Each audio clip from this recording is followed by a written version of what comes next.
23 away from the hours. We welcome Dade County Executive Ted Rumley to the studios with us here on this Thursday, the 18th day of November. Good morning, sir. How are you? Good morning. Doing good, Evan. Doing good. Well, good. Appreciate you coming in. A lot of things to talk about today. And, we've talked about this term a long time ago. The original sole commissioner of former government was the Commissioner of Roads and Revenue. That's true. And then, of course, it's evolved into the five-member commission.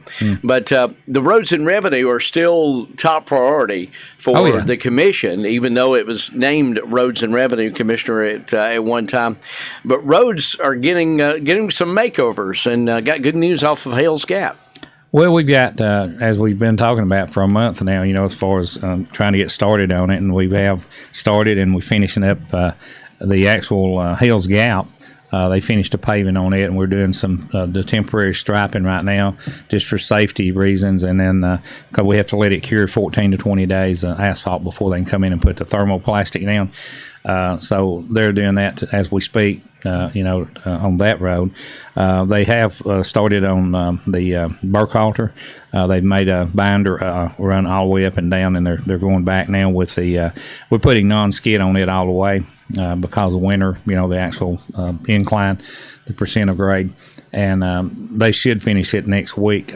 The rain, they're looking at the rain coming in at 12 today, so they probably pulled off this morning. They're kind of, they don't get right in the middle of the thing and it start pouring down rain and have asphalt sitting there and they can't. Yeah, Patrick said it was a very thin line of showers that are going to. Yeah, it's not going to last long, but just enough to mess them up. So anyway, they're on that thing. They're on it, and we'll probably finish it up paving wise next week, and they'll be following right behind them with temporary lines, and then after about the 20th day there, they'll be putting the permanent thermoplastic down. That's the best lines that you can put on as far as, it's actually heated when it's put down. It's got all the glass in it, the reflection in it, so it's just like State Highway uses. And so, but those two projects, we're finishing those things up hopefully, we'll paving wise next week, but then we've got a road over in Coal City that we've been talking about for a year or so. It's in real bad shape, and we'll be paving that in probably a couple weeks, weather permitting. And we're fortunate over there because there's a plant over there that actually they're actually pulling stone out of the ground or out of the stream down there, and it's a big operation. And he actually contacted us a few months ago and told us that he would actually pay half of that project for us, to pave it. We're actually using we'll be putting it down like for truck traffic up to that point, we'll be putting probably 3 inches of binder and 2 inches of topping on it, which is pretty typical for truck traffic. And of course we're going all the way to the end of it, but this guy that owns that company is dedicated funds to help us on that, which is good. We didn't ask him. He came forward. He said he wanted to be a good neighbor over there, and he knew his trucks. There's a lot of weight going in and out. And, how will you work that? I mean, obviously there's a state line involved. I guess you'll pave to the state line. Well, no, we'll pave. We're actually the way it is. From the state line, right. When you come out, but Marion County, he's actually helped Marion County on the other side of that road too. All right. So he's brought that up with them. I found that out a while back, and so they'll have a good road going in. But we'll start right there at the Dade County line, and we'll go all the way to the end of it, and then we've got just a small section of road there that goes up in another part of the area there that we'll take care of all of it while we're over there. Yeah. So that's good. That hasn't been there's nothing we've done over there in years. Well, the thing about it is we did, a lot of, we didn't really, it wasn't broadcast, but we paved that road right before that massive flood came back. As I was commissioner back then, but we paved it, and like 6 months later, it came that flood, and it rolled the pavement up just like pieces of dominoes. It was amazing. Blew it all away. It just blew it out. Well, now this company that's over there taking it, they've actually dredged that, and it's in some places it's 150 yards wide.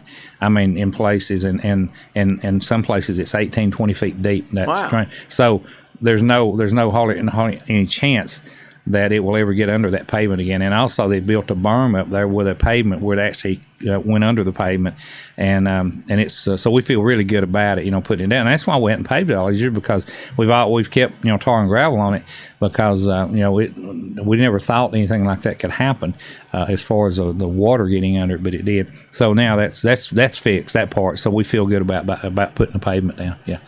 So, all right. Yeah. Well, good deal. Yeah. Well, I know the folks that come off the mountain that use Hales Gap greatly appreciate that. I mean, it's a heavily trafficked area, especially if you don't want to come all the way through Trenton. That's true. And come off the mountain. And our only worry now, is, and it is. I was up there this morning and actually yesterday too, but people are traveling seem like faster than normal, and we're going to have to really, enforce the speed limit. We'll put new speed limit signs up through there.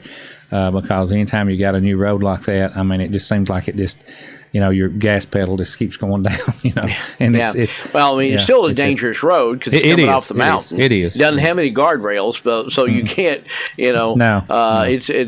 You're right. A new road, and you feel like, the car feels smooth. Yeah, and they did a really good job. It's a good job. That company that did that, they're top notch. But it's a plus, and then hopefully next year we can tie in and do some more there on top, and as we do, we just kind of override every year that they overlap, and we try to do our worst roads, with what we've got to work with, which is splosh, and we have some LMIG money from the state too that we match that, And, I want to ask you. I just thought about it because we will not be here next week. Next Thursday's Thanksgiving, actually. That's right. And the holiday schedule. I know that we announce that every year. The transfer station will be back open on Friday. That's that correct? Yeah. So Thanksgiving is the only day. And the reason we do that, a lot of people say, "Well, that's unfair to the people at work." Well, they don't mind. We don't. We ask, for if they will work, and if not, we'll get someone that will in our chain. But when you have company, and it's just like Christmas, you need to open up as soon as you can that day after Christmas, because a lot of people have company and they've got a lot more garbage, the day after Thanksgiving, a lot more, and so that's why we do that, but just to keep from. So the transfer station will be open next Friday and Saturday. Next Friday. Yeah. Now, I guess, and maybe if you haven't already discussed it, then Christmas falls on Saturday this year. Mm-hmm. So the following Monday, normally the transfer station is closed. And it will be. And so basically the transfer station on Christmas week will not open until Tuesday the 28th. Yeah. So right. That'll be unless we change it, and it'll be we'll talk to some of our workers, and it might be because I just what I just said, that's going to be a lot of. Because Christmas, everybody knows. The day after Christmas, you've got all kind of tons of stuff, tons of paper. People want to get rid of it, and so we'll just play it. I know we're not going to open on Sunday. There's no question. Yeah, but there is a chance. I just need to talk to our people, our workers, and we may go ahead and just go full blast on our Monday. And just because of the wet files, but we'll give everybody a lot of notice. Oh yeah. Well, I just happened to pull the calendar up because I thought it was a weekend, and so next week, as far as Thanksgiving is concerned, the transfer station is going to be closed on Thursday, but we'll reopen on Friday morning. That's right. Go the back to government offices will be closed both days. That's right. Thursday and Friday. So, but the transfer station will be operating, and that'll. You're right. It does generate a lot of garbage after a holiday like that. So that's. And I do want to mention too. I don't know how much time we got, but our storm shelters, we got that going full force right now. We got poured concrete down there and got that curing right now, and the building should be on the way. We're going to Rising Fall next week. And lay that building out and go ahead and start the dirt work, the footings on it, and get that one. And then Davis, they'll be up there very shortly, out. And that's the reason Davis is kind of the last one is because there's more to do up there. It's going to be, they got some clearing in the woods to do, and the layout's going to be a little bit more intense. But we're not going to stop. We've started. Everything's going. The buildings is lined up, and it's going to be a good thing, and hopefully, by this time next year, we'll be talking about maybe some maybe we're trying to acquire some more property, somewhere on maybe on Lookout, in the north end or whatever, because you eventually want to have one of these in every community have access to a storm shelter, and actually, and these buildings they're multi-purpose buildings. They're not just an old gloomy storm shelter like you would picture in your mind. These can be used for meetings, community meetings, gatherings of any kind. They're really top-notch meetings, and plus they're safe, So they'll have full facilities in them, bathrooms and all, and they'll be able to seat a little less than 300 people. I think it's 265 or something like that, 270. In a case of emergency, and there'll be plenty of parking. That's another thing, when you build a building, it's got to be enough land to have adequate parking for people, and so, and of course handicap, be able to walk right into them. Yeah. So, all right. Well, that's good. Sounds like everything is moving ahead. And just touching back, it's been a couple of weeks ago, and I do want to ask you about y'all's trip that the commission went on, what you may have found out there. A couple of weeks ago, of course, you were invited to the Water Authority's meeting that they actually had there in your commission meeting room. That's right. And basically what came out of it is the fact that they had voted to give y'all an opportunity to purchase the land for what that would have that they've kind of just backed away from. Assume their note or take it over. Yeah, exactly. And I had a good meeting with the GFA people when I was down in our meeting last week, and they're going to let us know something after January. They said they'd really be able to come in and help us work, as far as taking that over with as far as the commission goes, and it'll be we're going to make it work. It's not a property that needs to leave the hands of the Dade County government or whatever. Because it's the future. It's actually.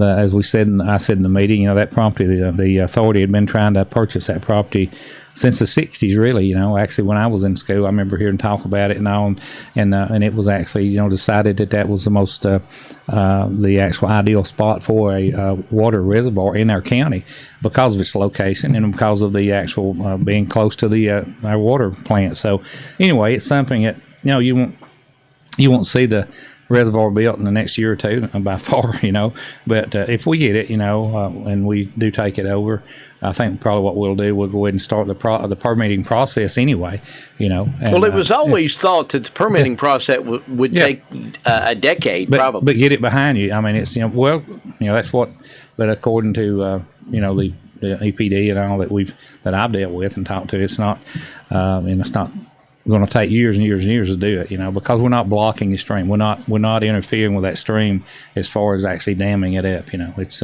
but it's something we're going to work on. And during the meantime, I think a lot of the commissioners are on board with this. We could we'll fix a nice recreational area over there. Have a nice parking area. Have a place where you can take your children, or you can go fishing, take your kids fishing. We have an access to the creek to put in a canoe or whatever.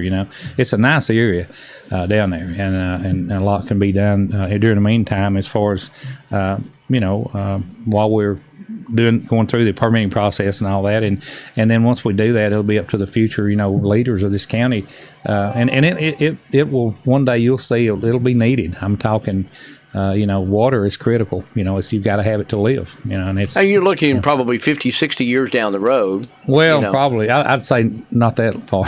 Really. No, I'm talking about building one. Yeah. I'm just talking about maybe the need of needing another source. You never know. We've got one source, water besides the wells. That's Lookout Creek. That's and Lookout Creek comes out of Alabama. There's a lot of building going on in Alabama, and a lot of changes.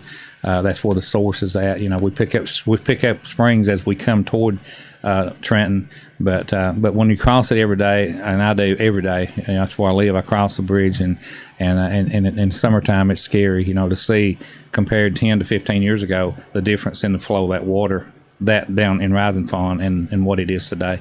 And people don't notice it every day, don't pay attention to it. But I've got some marks there on that I've had. Actually, I've got rocks there that's showing.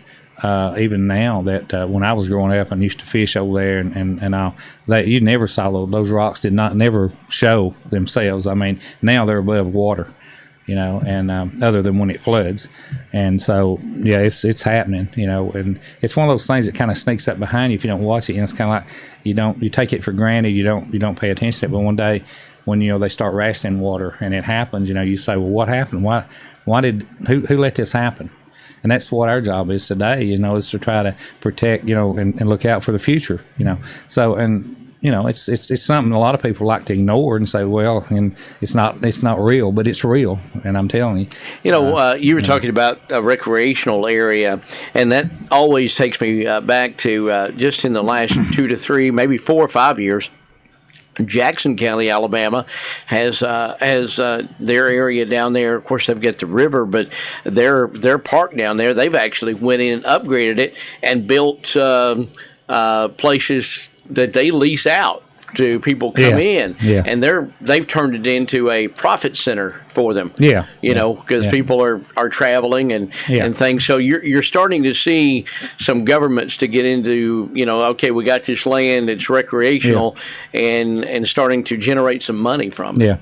Well, this would be, to start with, especially, would be strictly just a nice free place for people to go and low upkeep, as long as you keep it mowed, and we could put some permanent picnic tables down there, even though that area does flood, when it comes a real bad rain. But we could, there's places all over like that, and you could, they'd be mounted where they would not move. But it'll be a good thing. It'll be really a good area. So y'all will, I guess, discuss the water company's proposal to y'all at your December meeting. Well, it'll be before we really get serious, but it'll be after the first of the year, because we won't know anything. I mean, we don't know anything more than we do right now. We know that they want to get rid of it. They can't afford to pay their payment, from what I understand, and so and that's okay. I mean, we'll make it work, And I don't know whether it'll be a discussion in December. I doubt it, because we don't really know. I mean, we may mention in the work session. Now, GFA, until we really have some numbers. GFA is, of course, Georgia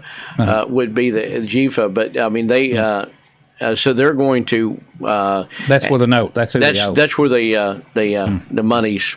They have a 2% note there. And that's what GFA is. It's really quick money for projects like that, or emergency. Like if you had a major issue happen in this county and it's going to cost you $1 million to fix it, you could turn that around within 10 to 15, 20 days with GFA, an emergency like that, and they would fund it.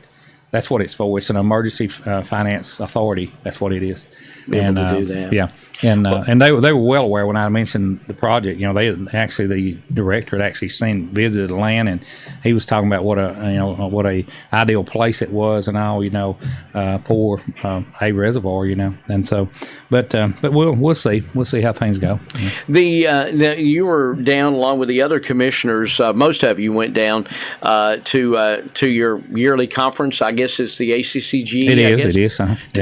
What all, did you learn anything? Yeah. It's always a lot of the classes. That kind of aggravates me a little bit with them. That a lot of the classes offered that you more or less mandated to take, or it's only offered once a year down there. I mean, and they don't really give you a choice. Now throughout the year they have sporadic classes, but some of the most critical classes are only offered then, and it's really a learning experience. I actually my main class that I went to was on constitutional officers, the different rules that have changed over the years of constitutional officers, and what we actually have as far as, because constitutional officer and me being an elected official is totally two different things. Actually, the sheriff, you got Jane Moore. I miss Jane, but but anyway, got her daughter, tax commissioner, and Superior Court clerk, and a probate. They're constitutional officers by the Constitution of Georgia that was established back in the 1700s. So and they are different than the elected officials. They're totally, because their office is a constitutional office. In reality, their employees do not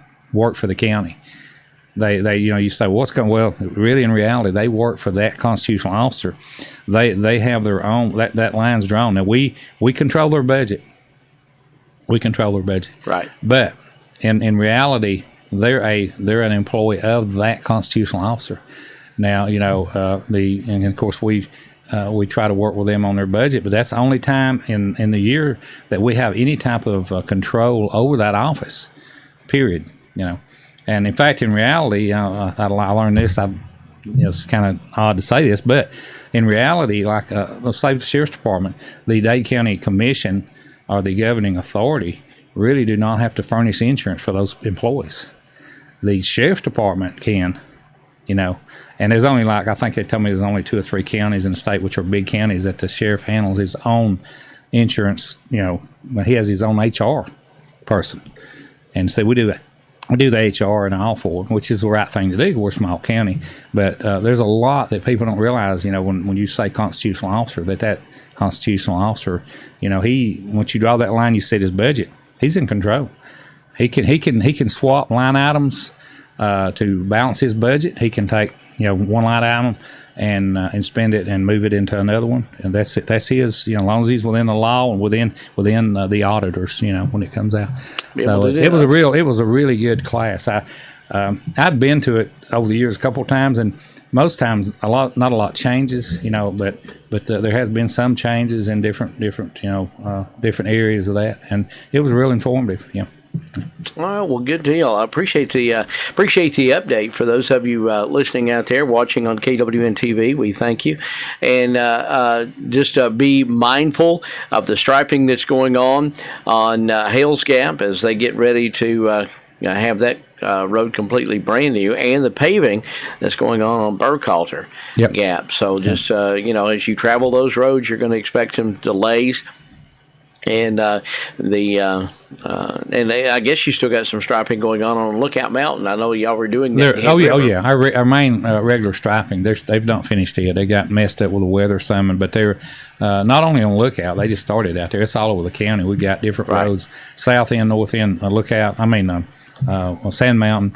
So they should finish it up hopefully by the end of this next week. Without any problem. Well, you won't be here next week, so happy Thanksgiving to you and your family. Yeah, and everybody. Stay safe, and if you're traveling, try to be careful. There'll be a lot of traffic on the road, even though gas has went out of sight. And but I just hope everyone has a really happy Thanksgiving, and at least we're not not in the middle of this the pandemic. It's still out there and still going on. But I know, if you look back at last year and even the year before, it's kind of a gloomy time, for us. But things are better, Absolutely. But if anyone has any questions, I'm easy to reach. My cell number is 423-667-8999, and 657-4625 is the office number. You can come by and see me or call me on the phone. I'll be glad to talk to you.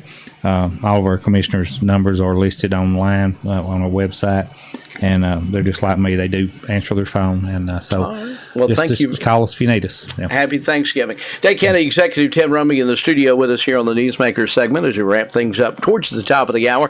WKWN Trenton, top of the hour Fox News, and then 2 more hours of the Rick and Bubba Show is on the way.